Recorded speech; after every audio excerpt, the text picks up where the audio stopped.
तो राजा हो, चांगल्या पद्धतीने अंतःकरणातून तो आशीर्वाद द्यायला लागला. पण याला माहित नव्हता की माझाच शत्रू यांच्या घरी जन्माला आला. ते कर दिल्याच्या नंतर वसुदेवाकडे गेले, जिथे देवकी आणि वसुदेव बंदीखान्यात होते. तिथे वसुदेवाला भेटले. वसुदेवाला सांगितलं नंद बाबाने की मला मुलगा झालेला आहे. ठीक आहे म्हटले. वसुदेव मनातल्या मनात म्हणतो, मुलगा तुझा नाही रे बाबा, मुलगा तर माझा आहे. मी त्याला तुझ्या घरी आणून सोडलेला आहे. तुझ्या पोटी कोण जन्माला आलं तुलाच माहित नाही. तुझ्या पोटी तर माया जन्माला आली, ते तर इकडे मी आणलेले आहे. तू माझा काय सुखरूप राहो, आनंदी राहो असा आशीर्वाद दिला त्या वसुदेवाने. नंद बाबा भेटून गेलेले. गावाच्या जवळ जाऊन बघतो तर चिता पेटून त्याचा धूर वाहत आहे. ते बघितलं, धूर सुगंध आहे. एक राक्षसीने तिच्या शरीरातून सुगंध निघाला का परमात्म्याचा स्पर्श झालेला होता. जिथे परमात्म्याचा स्पर्श होतो त्याच्या जीवनाचा सुगंध तयार होतो. संतांच्या जीवनामध्ये सुगंध का तयार झाला तर भगवंताचा त्यांच्या जीवनामध्ये स्पर्श तयार झाला. स्पर्शाशी संबंध आला.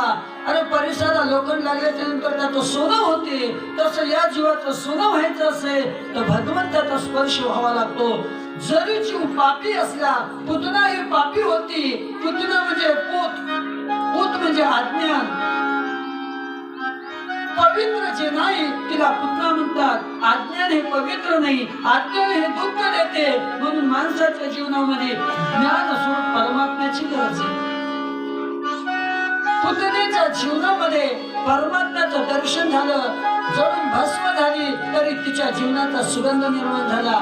तुम्ही आम्ही सारेजण अज्ञानी आहोत म्हणजे पुतनाच आहोत. आपल्या जीवनामध्ये भगवंताचा स्पर्श व्हावा लागेल, त्याशिवाय आपण पवित्र होणार नाही, आपल्या जीवनाचा सुगंध तयार होणार नाही दादा.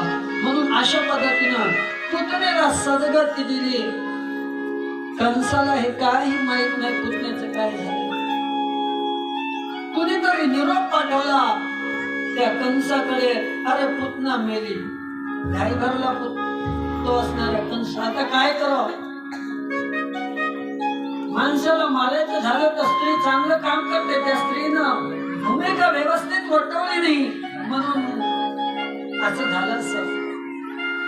महाराज पुन्हा सभा भरली कंसाची आणि सभेमध्ये पुन्हा विडा ठेवला.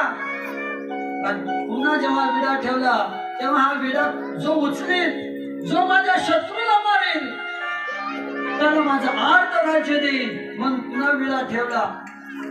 पुन्हा उठला महाबळभट. ब्राह्मण आहे, गळ्यामध्ये जाणू आहे, पवित्र अंतःकरणामध्ये भाव आहे,